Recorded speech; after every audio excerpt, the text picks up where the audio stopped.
Halo sahabat Bawaslu di seluruh Indonesia, senang sekali saya Mas Ayu Fitria dapat menyapa sahabat kembali di podcast Bawaslu RI.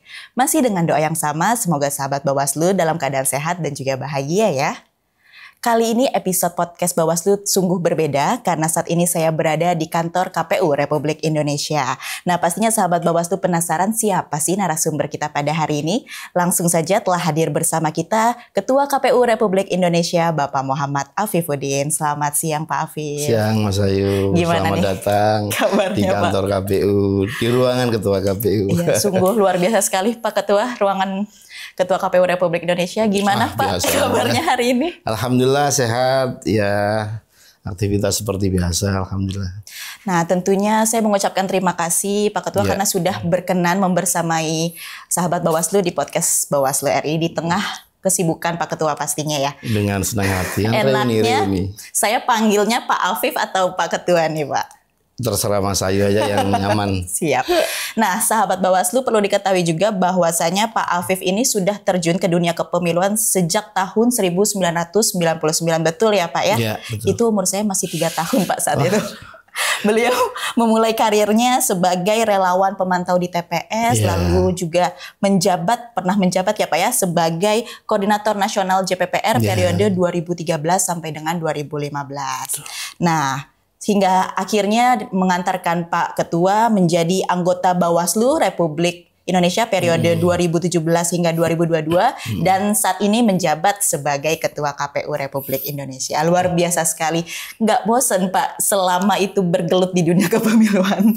Bosen enggak, cuman berpikir untuk jadi ketua atau anggota mau KPU mau Bawaslu juga saat itu juga nggak pernah terpikir ya, dijalani saja gitu. Sehingga akhirnya mulai dari sebagai relawan pemantau di TPS sampai akhirnya sekarang menjabat sebagai Ketua KPU ya Pak ya, luar biasa sekali. Saat itu saat menjadi relawan kita juga nggak tahu sebenarnya apa yang kita lakukan ini kan. Lihat orang milih di TPS, kemudian saat itu kita nggak tahu mana sih yang dinamakan pelanggaran pemilu, mana sih yang harusnya pemilih yang benar, yang baik itu seperti apa. Tapi ya proses sampai kemudian di tahapan ini. Luar biasa sekali Pak Ketua. Nah karena tema podcast kali ini yaitu eksistensi lembaga penyelenggara pemilu dan kebetulan sekali Indonesia baru saja menggelar hajat demokrasi ya Pak ya. Betul. Belum lama juga kemarin kita menghadapi pemilihan serentak, lalu juga ada PSU dan pemilihan ulang di beberapa titik di Indonesia. Nah berbicara soal eksistensi nih Pak Ketua, tentunya masyarakat kita kan sudah sangat familiar ya dengan KPU ini karena baru saja kemarin kita bersama memeriahkan pesta demokrasi di Indonesia. Nah, menurut Pak Ketua, bagaimana Pak Ketua ini mendefinisikan eksistensi KPU sebagai lembaga penyelenggara pemilu? Iya, ada KPU, ada Bawaslu, ada DKPP ya, satu kesatuan lembaga penyelenggara pemilu dengan tugas yang berbeda, tetapi memang lembaga atau penyelenggara pemilu yang bertugas untuk menyelenggarakan tahapan, mengadministrasikan semua proses pemilunya KPU. Ya. Nah, Bawaslu mengawasi semua proses tersebut, proses tahapannya, proses orang-orang di KPU-nya, termasuk peserta pemilunya. Jadi sejatinya, menurut saya penyelenggara pemilu di Indonesia ini sudah sangat ideal. Artinya KPU sebagai penyelenggara teknis kepemiluan diawasi oleh Bawaslu selain masyarakat pastinya pada satu sisi, pada sisi yang lain baik KPU maupun Bawaslu kalau kemudian dia punya persoalan, melanggar etik dan seterusnya juga ada DKPP. Selain masyarakat juga punya fungsi-fungsi pengawasan. Menurut saya sudah sangat luar biasa, apalagi kalau kita bandingkan dengan banyak negara yang lain. Mungkin apa yang diidealkan banyak orang terkait dengan penyelenggara pemilu yang ideal itu mungkin di Indonesia. Jadi memang Indonesia menjadi laboratoriumnya gitu ya Pak? Iya, kalau menurut saya begitu. Siap.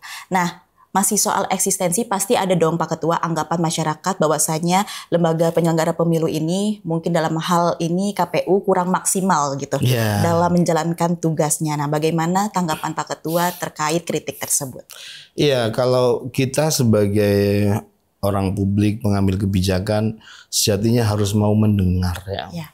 Kenapa demikian? Karena yang namanya kebijakan ketika diambil pasti ada pro dan kontra, ada yang setuju dan tidak setuju. Khusus bagi lembaga penyelenggara, panduannya tetap adalah undang-undang, aturan gitu kan. Nah, kami meyakini termasuk ketika saya menahkodai KPU ini pasti ada juga kurang-kurangnya. Tidak mungkin kita semua sempurna. Ya. Kalau KPU diasumsikan pasti akan sempurna, maka tidak perlu ada pengawas kan begitu. Nah, salah satu atau di antara cara untuk menerima masukan publik itu ya pertama kita mau mendengarkan masukan itu sendiri. Ya. Kedua tentu juga berkoordinasi atau menerima masukan atau dalam bahasa teknis di teman-teman Bawaslu sekarang sarper ya, saran perbaikan, rekomendasi. Ya. Kemudian ya putusan itu bagian dari apa yang kita maksud sebagai upaya untuk menjaga apakah kesalahan, kekurangan dari yang dilakukan oleh KPU. Jadi kalau saya melihat kekurangan pasti ada, dan yang penting bagaimana kita berupaya untuk kemudian menerima masukan, memperbaiki kekurangan dan tidak mengulangi lagi. Poinnya itu sih. Jadi memang menganggap kritik dari masyarakat itu sebagai bentuk cinta gitu ya. Betul, terhadap lembaga penyelenggara untuk terus memberikan yang terbaik bagi demokrasi Indonesia. Luar biasa sekali. Nah, Pak Ketua tadi kan di awal juga sudah disebutkan bahwasannya lembaga penyelenggara pemilu itu selain KPU, Bawaslu dan juga ada DKPP. Dalam konteks hubungan dengan Bawaslu dan DKPP nih Pak Ketua, bagaimana sinergi antar lembaga ini agar eksistensi masing-masing lembaga tetap kuat namun saling melengkapi? Ya, kalau saya merasa hubungan kita ya sangat baik ya. Bahwa dalam proses-proses menjalankan tugas nanti ada sisi-sisi yang katakanlah mengenai kita. Misalnya ketika ada pengawasan, ada hasil pengawasan yang membuat katakanlah teman-teman terkoreksi. Sesaat itu pasti juga ada kadang kejengkelan, ada kadang kegemesan. Kenapa sih nggak dikasih tahu sebelumnya dan seterusnya. Nah, termasuk ketika ada aduan ke DKPP kemudian kita disangkakan salah, kemudian kita harus menghadiri persidangan dan seterusnya, yaitu konsekuensi logis dari desain yang kita buat untuk penyelenggaraan pemilu ini. Jadi sejatinya di alam bawah sadar kita, di alam pikir kita juga harus siap menerima itu. Jadi penyelenggara pemilu nggak boleh baper.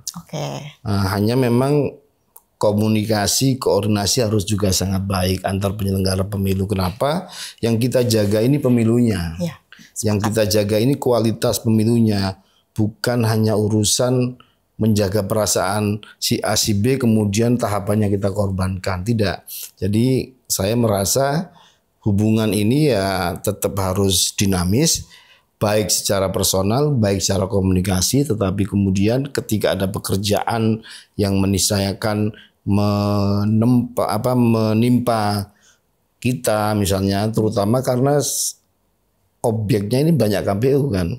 Kalau KPU itu kan posisinya pasti akan sangat mungkin sering dilaporkan, diadukan, kemudian dipersoalkan apapun ya, terutama bagi pihak yang merasa tidak puas, yang kalah. Ya kita terima saja ya.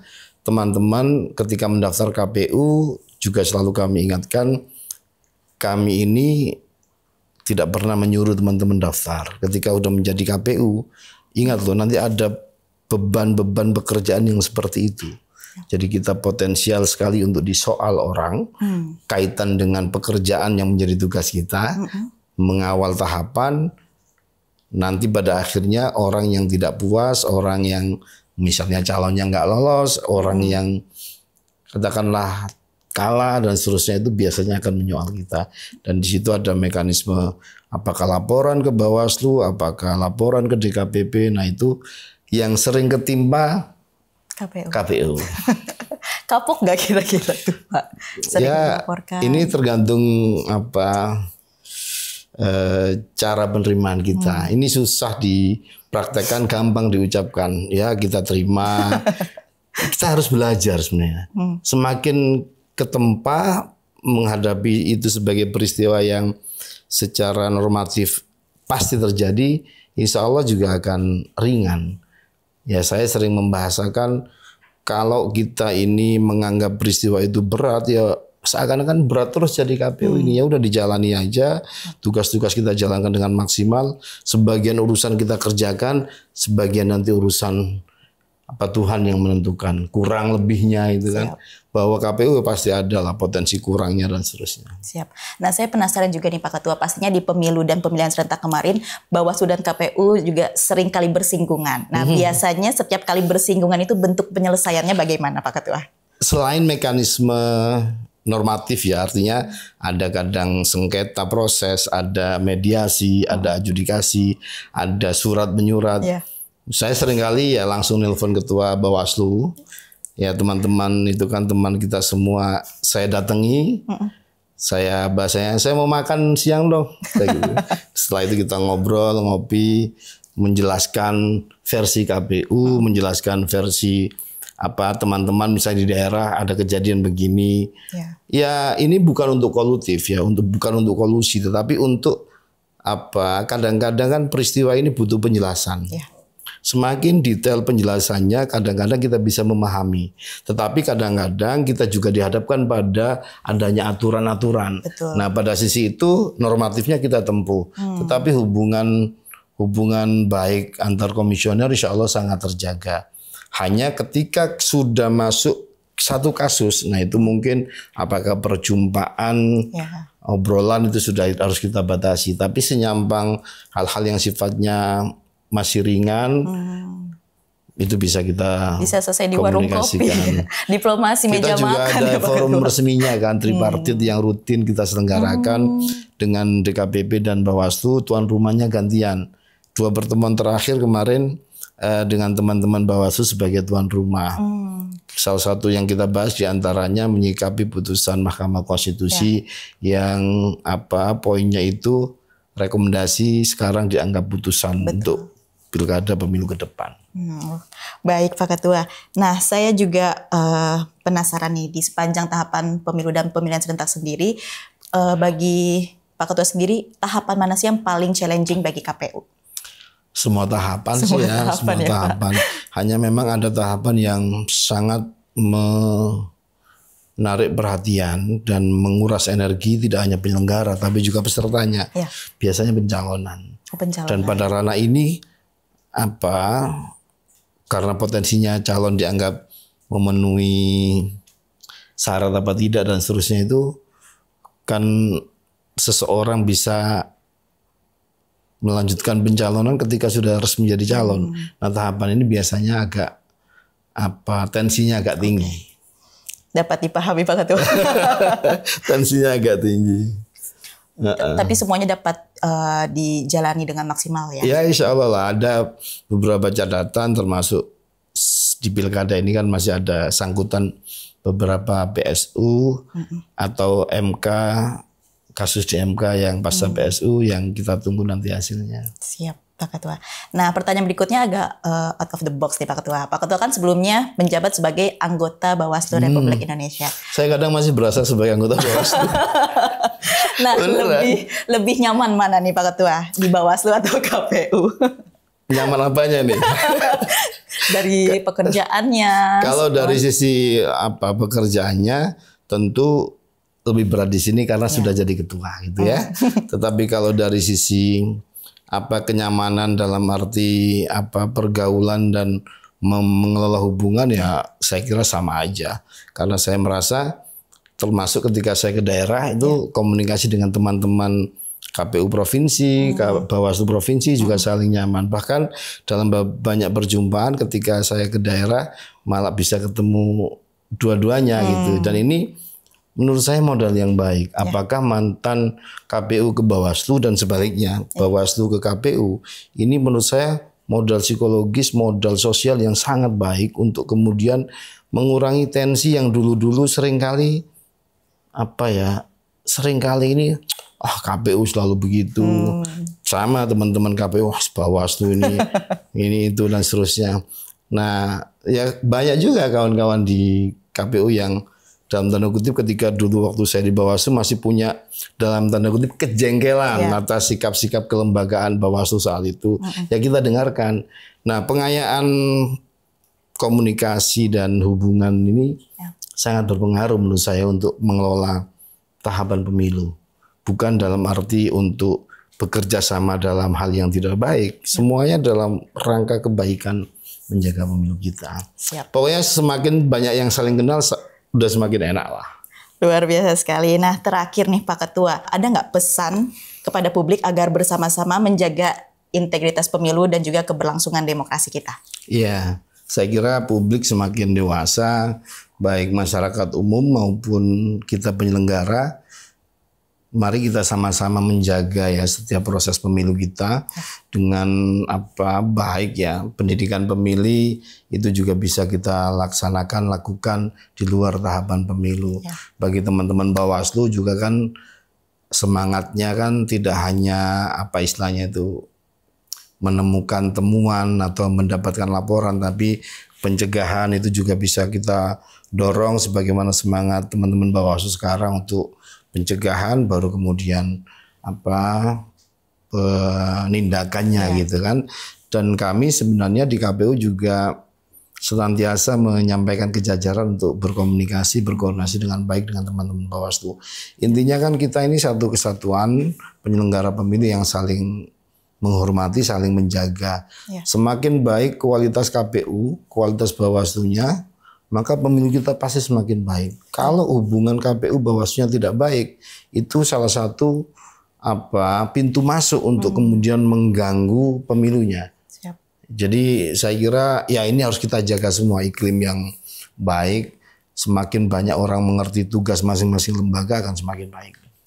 Tidak terasa nih Pak Ketua sudah 15 menit membersamai podcast Bawaslu. Nah, karena Pak Ketua sebelumnya menjabat sebagai anggota Bawaslu ya, kita tes dulu nih apa masih ingat tagline Bawaslu? Masih ingat. Sebagian diksinya saya yang usul soalnya. Oh gitu. Siap, berarti kita tagline dulu ya Pak Ketua ya. Bersama rakyat awasi pemilu, bersama Bawaslu tegakkan keadilan pemilu. Luar biasa sekali, masih hafal ya Pak Ketua. Jadi saya mau cerita. Bersama rakyat awasi pemilu itu dimensi pencegahannya dulu. Saat kita menciptakan ini, saat itu KPU belum ada melayani. Setelah itu baru KPU ada salam KPU melayani. Jadi duluan Bawaslu saat periode Pak Ketua ya? Luar biasa sekali. Biar tahu sejarahnya. Terima kasih Pak Ketua sudah membersamai podcast Bawaslu. Nantikan episode berikutnya tayang, mungkin kita bisa. Dadah, sampai jumpa. Terima kasih teman-teman Bawaslu, sahabat Bawaslu.